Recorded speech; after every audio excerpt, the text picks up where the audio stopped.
ఓం శుక్లాం వరధరం విష్ణుం శుచివర్ణం చతుర్భుజం ప్రసన్నపదనం ధ్యాయేత్సర్వవిఘ్నోపశాంతయే. ఓం గురుబ్రహ్మ గురుర్విష్ణుః గురుదేవో మహేశ్వరः గురు సాక్షాత్ పరబ్రహ్మ తస్మై శ్రీ గురవే నమః. ఓం వ్యాసాయ విష్ణురూపాయ వ్యాసరూపాయ విష్ణవే నమో వై బ్రహ్మనిధయే వాసిష్ఠాయ నమో నమః. ఓం నారాయణం నమస్కృత్య నరం చైవ నరోత్తమం దేవీం సరస్వతీం వ్యాసం తతో జయముదీరయేత్. హరి ఓం. ప్రియ భగవద్బంధువులారా, నాస్తిక మహాశయులారా, విష్ణు పురాణానికి మనం స్వాగతం పలుకుతూ ఆత్మానం రథనం విద్ధి శరీరం రథమేవతు బుద్ధింతు సారథిం విద్ధి మనః ప్రగ్రహమేవచ. మన ఆత్మ, మన శరీరము, మన బుద్ధి, మన మనస్సు ఇవి అన్నీ కూడా ఒక రథంలాగా మారితే ఆ రథాన్ని అధిరోహించినటువంటి శ్రీమన్నారాయణుడు మనకి సద్బుద్ధిని సద్గతులను కలుగు చేయుగాక అని మరొక్కసారి మనం స్మరణలోకి తెచ్చుకుంటూ విష్ణు పురాణం ద్వితీయాంశం 6వ అధ్యాయంలో ఉన్నాం. ఈ 6వ అధ్యాయంలో నరకలోక వర్ణన శ్రీమన్నారాయణుడి దివ్యానుగ్రహము అనే ఘట్టం దగ్గర మనం చెప్పుకుంటున్నాం. అందులో కిందటి వీడియోలో చెప్పుకుంటున్నట్లుగా యావంతో జంతవ స్వర్గే తావంతో నర కౌకష పాపకృద్ యాతి నరకం ప్రాయశ్చిత్త పరాంముఖ. జన్మను తీసుకున్నటువంటి ప్రతి ఒక్క నరుడు కూడా జంతువునాం నరజన్మ దుర్లభం. సరే, విష్ణు పురాణంలోనే ఈ శ్లోకానికి ముందు శ్లోకాలలో పుట్టినటువంటి ప్రతి ఒక్క ప్రాణి, పాపకర్మ అనుభవించినటువంటి ప్రతి ఒక్క ప్రాణి, అలాగే పుణ్యకర్మలు చేసి స్వర్గానికి వెళ్ళి పుణ్యకర్మల తాలూకా ఫలితాన్ని పూర్తి చేసేసుకున్న తర్వాత కానీ ఈ ఇద్దరూ కూడా మరలా భూమండలంలో జన్మిస్తారు. ఎలాగా? 9 రకాలైనటువంటి జన్మలను తీసుకుంటారు. 1 స్థావరాలు, 2 కృములు, 3 జలజన్యాలైనటువంటి ప్రాణులు, 4వది పక్షులు, 5వది పశువులు, 6వది నరులు, 7వది ధార్మికులు, 8వది దేవతలు, 9వది ముముక్షువులు. ఈ 9 రకాలైనటువంటి జన్మలని మళ్ళా తీసుకుంటారు. పాప కర్మ చేసినటువంటి వారి తాలూకా నరకలోక బాధలు పూర్తయిపోయిన తర్వాత. అయితే పుణ్యకర్మలు చేసినటువంటి మానవులు కూడా స్వర్గలోకానికి వెళ్ళి ఆ పుణ్యకర్మల తాలూకా ఫలితాన్ని పూర్తి చేసేసుకొని మరలా భూమండలంలోనే నరులుగా జీవిస్తారు. జంతువునాం నరజన్మ దుర్లభం. నరుల నుంచి ధార్మికులుగా, ధార్మికుల నుంచి దేవతలుగా, దేవతల నుంచి ముముక్షువులుగా వెళ్ళాలి అనేటటువంటి మార్గం అది. ముక్తిని కోరుకునేటటువంటి మార్గం కోసం వెళ్ళేటటువంటి ప్రతి ఒక్క మానవుడు కూడా ఈ 9 రకాలైనటువంటి భాగాలను దాటాలి.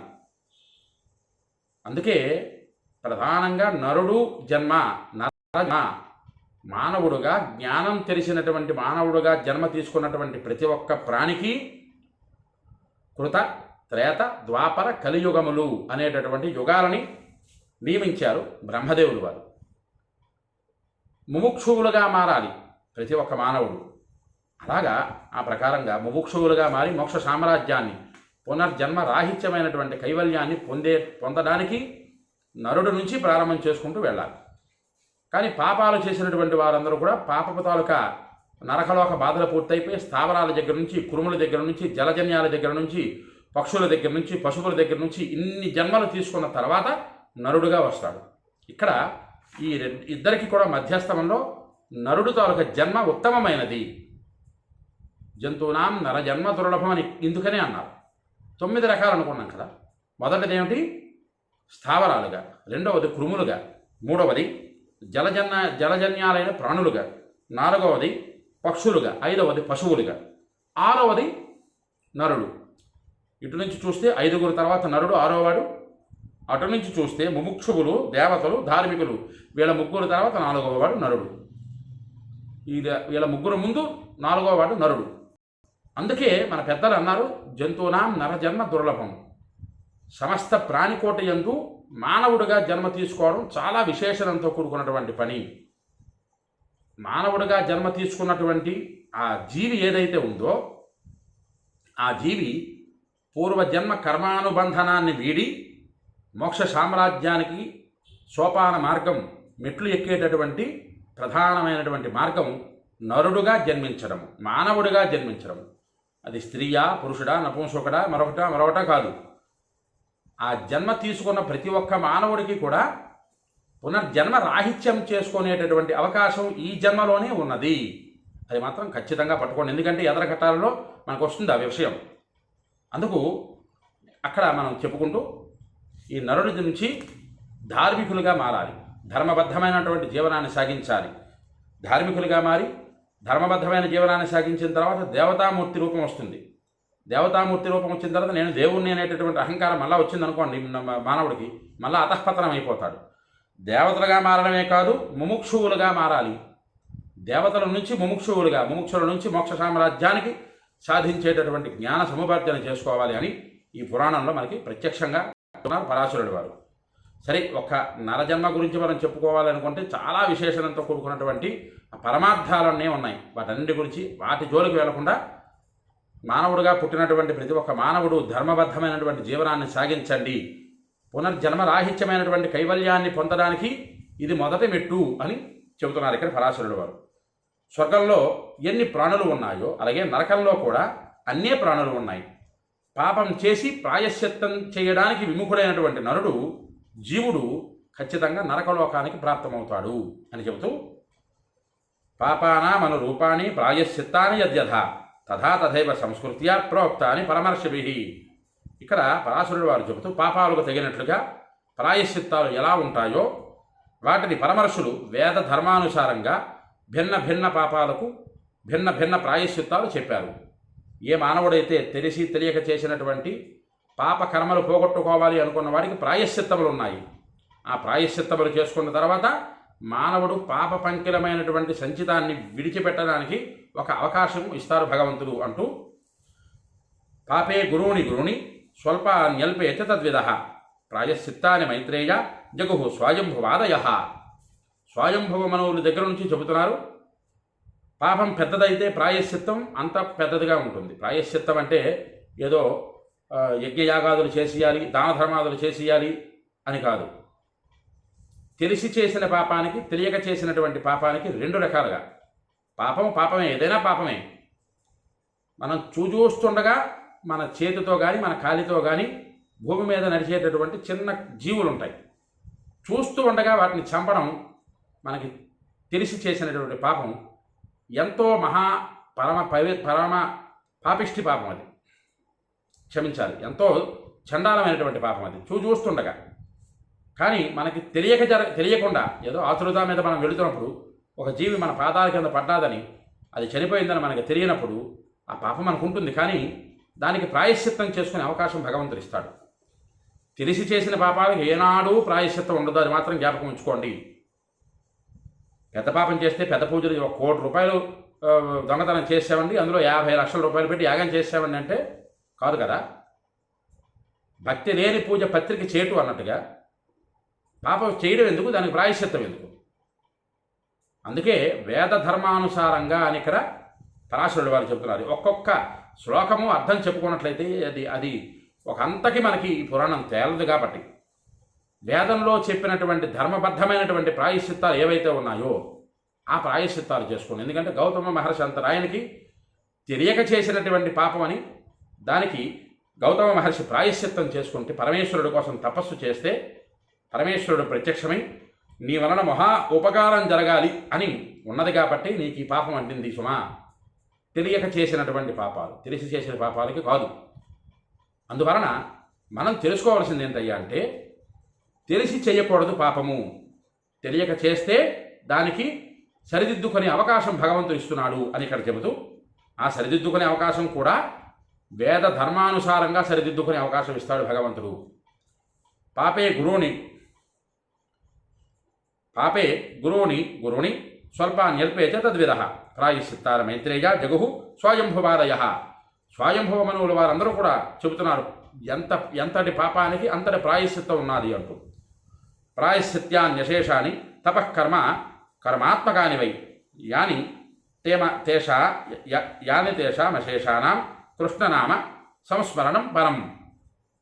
సమస్త ప్రాయశ్చిత్తాలు తపోరూపంలోనూ కర్మరూపంలోనూ ఉన్నాయి. వాటన్నింటిలోనూ కృష్ణనామస్మరణము మిక్కిలి శ్రేష్టమైనటువంటిది. శ్రీకృష్ణనామస్మరణము సమస్త పాపభూయిష్టమైనటువంటి జీవితంలో ఆ పాపభూయిష్టమైనటువంటి సంచితార్థ ఫలాన్ని, కృష్ణ అనేటటువంటి నామాన్ని సర్వకాలముల యందు జపం చేస్తే మనకు ఉండేటటువంటి పాపములన్నీ కూడా క్షీణించిపోతాయి సుమా అని చెబుతున్నారు. అయితే ఇక్కడ మనకు ఒక అనుమానం వచ్చు, తెల్లవారు లేచి ఏదో పాపం చేసి కృష్ణానేస్తే అయిపోతుందా? కాదు కదా. కృష్ణనామ స్మరణము భక్తితో చేసిన వాడికి ఆత్మజ్ఞానము కలుగుతుంది. ఆత్మజ్ఞానం కలిగినటువంటి మానవుడికి పాపము చేయకూడదు అనేటటువంటి ఒక బుద్ధి ప్రచోదనం మనస్సులో కలుగుతుంది. అంచేత కృష్ణనామ స్మరణం అన్నింటికన్నా శ్రేష్టమైనటువంటిది అని ఇక్కడ పరాశరుడు వారు చెబుతున్నారు. కృతే పాపే సుతాపో వై యస్య పుంసః ప్రజాయతే ప్రాయశ్చిత్తం తస్యైకం హరి సంస్మరణం పరం. పాపం చేసి పాపం చేసి పశ్చాత్తాపం పొందిన వానికి హరి సంస్మరణ చేస్తే అదే ఒక ఉత్తమమైనటువంటి ప్రాయశ్చిత్తం అవుతుంది. సరే, ఇక్కడ అందరికీ ఒక అనుమానం రావచ్చు, పాపాలు చేసేవచ్చు, హరినామస్మరణ చేసేవచ్చు అంటే ఎట్టి పరిస్థితుల్లో పనికిరాదు. హరినామస్మరణ, కృష్ణనామస్మరణ, శివనామస్మరణ, రామనామస్మరణ, గణపతినామస్మరణ, సుబ్రహ్మణ్య స్మరణ, అమ్మవారి నామస్మరణ, ఏ నామస్మరణ చేసినా సరే మరలా మనం పాపం చేయకుండా ఉండేటందుకు బుద్ధిని ప్రచోదనం చేస్తాయి ఆ నామాలు. వాటిలో ఉండేటటువంటి శక్తి సామర్థ్యంతో కూడుకునేటటువంటి బ్రహ్మాండమైనటువంటి ఆ అనుభవాలు చేత అందరూ కూడా హరినామ స్మరణ చేస్తూ ఉండండి. ఎప్పుడెప్పుడు చేయాలో కూడా ఇక పరాశరుడు వారు చెబుతున్నారు. అయితే ఎప్పుడెప్పుడో చేయాలంటే స్నానం చేసిన తర్వాత చేయాలండి, బ్రష్ చేసిన తర్వాత చేయకూడదండి, అక్కడెక్కడికో వెళ్ళొచ్చిన తర్వాత చేయకూడదండి, ఇక్కడెక్కడికో వెళ్ళొచ్చిన తర్వాత చేయకూడదండి. ఈ పనికిమాలినటువంటి ఇవి పక్కన పెట్టిమన్నారు పరాశరుడు వారు. ఏమిటి చెప్తున్నారు? ఆయన చెప్పిన శ్లోకం అద్భుతమైనటువంటి శ్లోకం. కృతే పాపే క్షమించాలి. ప్రాతర్నిశి తథా సంధ్యా మధ్యాహ్నాదిషు సంస్మరన్ నారాయణమవాప్నోతి సద్య పాపక్షయం నరః. ఉదయము, రాత్రి, సంధ్యా సమయం, మధ్యాహ్నం మొదలైన వేళలలో నారాయణ స్మరణ చేసే నరుడు ఆ కాలమందే పాపం క్షయమైపోతూ ఉండడం వలన ఆయనను పొందుతాడు. ఇది చాలా గట్టిగా జాగ్రత్తగా అర్థం చేసుకోండి అందరూ కూడా. ఉదయము, రాత్రి, సాయము కాలము, మధ్యాహ్న వేళల యందు ఈ నాలుగు సమయాలలో కూడా హరినామ స్మరణ చేయొచ్చు అన్నారు. చక్కగా శుచిర్భూతుండైనటువంటి మానవుడు ఉదయాన్నే లేచి సూర్యోదయా పూర్వమే లేచి కాలకృత్యాలు నెరవేర్చుకొని స్నాన సంధ్యావందనాది ఆచరణాలని కానిచ్చుకొని హరినామ స్మరణ చేయడం వలన తనకి ఉండేటటువంటి సమస్త పాపములు కూడా క్షీణించిపోతూ ఉంటాయి. అలాగ క్షీణించిపోతూ భక్త ప్రహ్లాదుడిలాగా శ్రీమన్నారాయణుణ్ణి పొందుతాడు నరుడు అని ఇక్కడ చెబుతున్నారు. జన్మ పుట్టినటువంటి ప్రాణి ఏ ప్రాణి అయినా సరే నరుడు రూపంలోకి రావాలి. నరుడు రూపంలోకి వచ్చినటువంటి వాడు ఆ భగవంతుని సాన్నిధ్యాన్ని పొందాలి అంటే భక్తి శ్రద్ధలతో ఆ హరినామ స్మరణ చెయ్యాలి, ఆ భగవన్నామ స్మరణ చెయ్యాలి. పరమేశ్వరుణ్ణి పాదాలు పట్టుకున్నంత మాత్రాన చేతన పరమేశ్వరుడే అవుతాడు ఆ ప్రాణి. అంచేత భక్తులందరూ కూడా, మానవులందరూ కూడా భగవన్నామస్మరణ చెయ్యండి అంటూ పరాశరుల వారు ఖచ్చితంగా చెబుతున్నారు. విష్ణు సంస్మరణ దక్షిణ సమస్త క్లేశ సంచయ ముక్తిం ప్రయాతి స్వర్గాప్తి స్థస్య విఘ్నోనుమీయతే. అద్భుతమైనటువంటి శ్లోకం కదా ఇది. విష్ణువును సదా సంస్మరణం చేయడం వలన సకల పాపరాశి క్షీణించిపోగా ముక్తిని పొందుతాడు మానవుడు. ముక్తిని పొందిన మానవుడికి మరలా జన్మ ఎత్తే అవకాశం మరుండదు. అతనికి స్వర్గలోక ప్రాప్తి ఒక పెద్ద విఘ్నముగా మారుతుంది. మానవుడిగా పుట్టినటువంటి వాడు విష్ణువు పాదాలని పట్టుకున్నంతసేపు కూడా విష్ణువుని పొందాలని అనుకుంటాడు తప్పిస్తే స్వర్గలోకానికి వెళ్ళి మరలా స్వర్గలోకాలలో ఉండేటటువంటి సుఖాలని అనుభవించాలి అనేటటువంటి ఆలోచన ఒక పెద్ద విఘ్నముగా మనకి అనిపిస్తూ ఉంటుంది మానవుడికి. అంచేత స్వర్గలోకానికి మించినటువంటి ముక్తిని ప్రసాదిస్తాడు విష్ణువు అంటూ వాసుదేవో మనోయస్య జప హోమార్చనాదిషు తస్యాంతర్యో మైత్రేయ దేవేంద్రత్వాదికం ఫలం. అద్భుతమైనటువంటి శ్లోకం. జపం, హోమం, అర్చన ముండగనము చేసేటప్పుడు ఎవరి మనస్సు వాసుదేవుని యందే లగ్నమై ఉంటుందో అట్టి వానికి దేవేంద్ర పదవి కూడా తృణప్రాయముగా ఉంటుంది అని చెప్తున్నారు. స్వర్గాధిపత్యం వహించినటువంటి ఇంద్రుడి తాలూక పదవి కూడా భగవంతుడి యందు మనస్సు లగ్నం చేసినటువంటి మానవుడికి గర్భతో సమానము అని చెబుతున్నారు. అంచేత దేవేంద్రుడి కన్నా మానవుడికి భగవంతుడు ఇచ్చినటువంటి అద్భుతమైనటువంటి అవకాశము. ఈ అవకాశాన్ని అందరూ కూడా వినియోగించుకోండి. ఇంకా విష్ణునామ సంస్మరణ వలన ఇంకేమిటి ఫలితాలు అన్నవి కూడా అద్భుతంగా ఎదరగట్టంలో మనం తెలుసుకునే ప్రయత్నం చేద్దాం. ఎవరికైతే ఈ వీడియో నచ్చుతుందో వారందరూ కూడా లైక్ చేయండి, ఈ వీడియోను 10 మందికి షేర్ చేయండి, మీ అమూల్యమైన మాటలను కామెంట్ రూపంలో పంపించండి. ఈ విష్ణు పురాణాన్ని మీరు వినండి, తరించండి, 10 మంది చేత వినింపజేసి తరింపజేయండి.